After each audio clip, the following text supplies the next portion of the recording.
Seneca's moral letters to Lucilius are quite possibly the most valuable documents ever written on the art of living.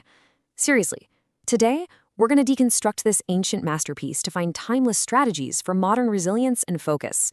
Welcome to Daily Book Insight. All right, let's dive right in. We've laid out this deep dive like a masterclass, broken down into 6 key parts. We'll kick things off with Seneca himself, the man of paradox. Then we'll jump into mastering our inner world, reclaiming our time, and totally redefining what it means to be wealthy. From there, we'll look at the ultimate goal of his philosophy, and we'll wrap it all up with a practical toolkit you can start using, well, today. So first things first, who exactly was Seneca? Because he wasn't some sage meditating on a lonely mountaintop. Not at all. This was a man of the world, neck deep in the high-stakes, cutthroat game of Roman politics. I mean, he was an advisor to the infamous Emperor Nero and one of the richest men in the entire empire.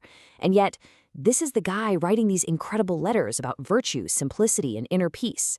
That contradiction, that's what makes his wisdom so damn compelling. And this, right here, is the central charge against him. It's the big question mark hanging over his legacy. Critics, both back then and today, point to this huge gap between what he preached and how he lived. He talked about the dangers of wealth while building a massive fortune. He wrote about justice while serving a tyrant.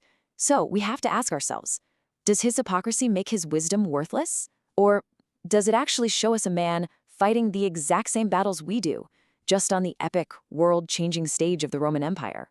I mean, just look at this timeline. It shows the incredible, almost unbelievable arc of his life. He climbs to the absolute peak of power, basically running the Roman Empire. But as his student, Nero, gets more cruel and paranoid, Seneca's position becomes impossible. He pulls back, tries to retire, and that's when he writes his most important works, the very letters we're talking about. But in the end, the political world he tried to leave behind catches up to him. Nero orders him to take his own life, a fate he met with, you guessed it, perfect Stoic calm.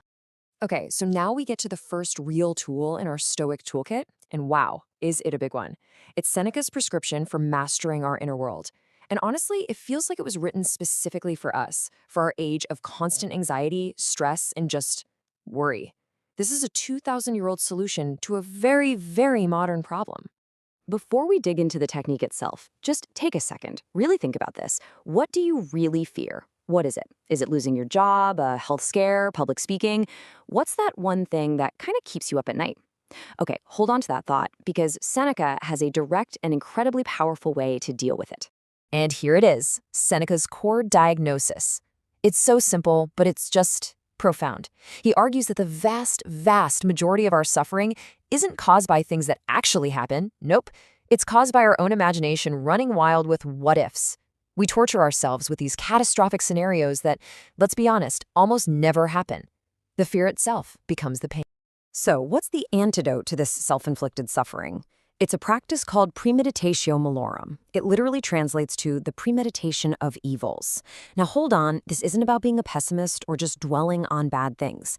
It's a strategic mental rehearsal. It's about facing your fears in a controlled environment, your own mind, so that if they ever actually happen, you're not completely blindsided. It's like a vaccine for your mind, building immunity to the shocks of life. So how do you actually do it? Let's break it down. First, you project your thoughts. Don't just think about your day going well. Visualize the worst-case scenario. What if you do get fired? What if that presentation is a disaster? Second, rehearse your response. Okay, so it happened. Now what? How would you handle it? Who would you call? What's the very first step you'd take? Third, this whole process builds resilience. By getting used to the idea of misfortune, you train your mind to stay steady in a storm. And finally, and this part is absolutely key, it helps you appreciate today. You open your eyes, you look around, and you realize the worst hasn't happened. And that fills you with this incredible sense of gratitude for what you have right here, right now.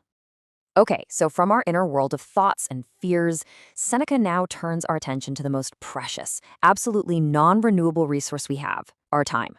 This section is a massive wake-up call for anyone, and I mean anyone, who feels like their days are just slipping through their fingers. Seneca actually quotes the poet Virgil to drive this point home. And it's chilling. Life's finest days fly first. Think about that. It's not a slow walk to old age. It's a flight. Our youth, our energy, our peak years, they disappear the fastest. He's trying to create a profound sense of urgency. The time to live isn't later. It's now. And here's his diagnosis for why we waste this incredible gift of time. He calls it the life of folly. And what defines this life? It's being completely focused on the future. We're always anxious about what's coming next, always putting off our happiness. I'll be happy when I get that promotion. I'll finally relax after this big project is done. Sound familiar? Seneca says this is a trap, and it leaves us totally empty of gratitude for the only moment we actually have, which is right now. And he gets really specific about the traps we fall into. We let the crowd push us around. We chase what he calls deceptive prizes, things that promise to make us happy but never do. We forget how amazing it feels to just want nothing more. We think we own our fancy things, but as Seneca says, it is we who are caught. And maybe worst of all, we just live in denial, completely forgetting that this journey, our life, will absolutely come to an end. This brings us to one of the trickiest parts of Seneca's philosophy, especially when you remember his own life, his ideas about wealth. I mean, how could one of the richest guys in Rome write so convincingly about the virtues of poverty? Well, for him, wealth and poverty weren't about what was in your bank account. They were about your state of mind. This right here completely reframes how we think about money. Seneca asks a simple question. Who is the truly poor person? Is it the man who has very little, or is it the one who, no matter how much they get, always hankers after more? He argues it's the second person. They're the ones who are truly impoverished because their poverty is internal. It's a thirst that can never, ever be quenched. It's a radical idea. You could be a billionaire and still be desperately poor in spirit. So the crucial takeaway here is this. We have to learn to separate who we are from what we have. The fancy car, the big house, the important job title, that's all just decoration. It's window dressing. The only thing that truly deserves our admiration, the only real source of value in a person is their spirit, their character, their reason, their virtue. That is the one thing no one can ever take from you. So you can see how all these pieces are starting to fit together. It's not just about managing anxiety or using your time well. It's all building towards the ultimate goal of Stoicism, becoming what they called the Stoic sage, a person who has such profound inner peace and resilience that they are literally unshakable, no matter what life throws at them. This is the big promise of philosophy. Think about it. Everything external, your money, your health, your relationships, your reputation, it's all fragile. It can all be lost in an instant. The only thing you have 100% control over, and therefore the only reliable source of real, lasting happiness, is your own character. By working on virtues like courage and justice and wisdom, you're building an inner fortress that fortune just can't touch. And this story just brilliantly illustrates the power of that inner fortress. Seneca tells us about a philosopher named Stolbo. His city was conquered, his home was burned to the ground, he lost his wife and he lost his children in the chaos.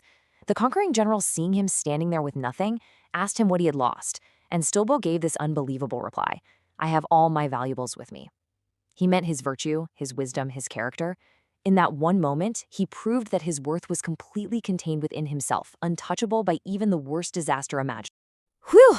We've covered a ton of ground, from the contradictions of Seneca the man to the deepest principles of his philosophy.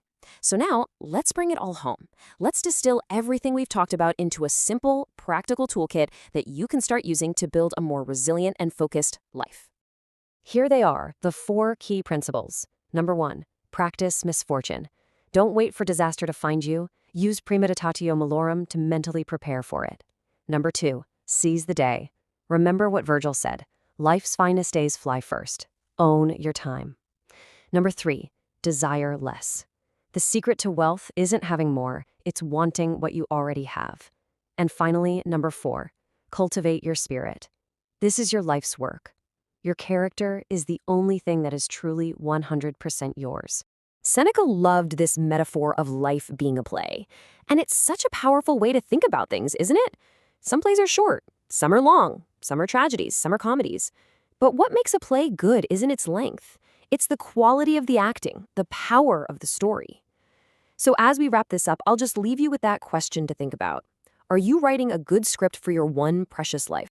If you found this deep dive into Seneca's timeless wisdom valuable, it would mean the world to us if you'd help share these powerful ideas. Go ahead and like, subscribe, and maybe share this with someone you know who's looking to upgrade their life. The world can always use a little more wisdom. Thanks so much for joining me.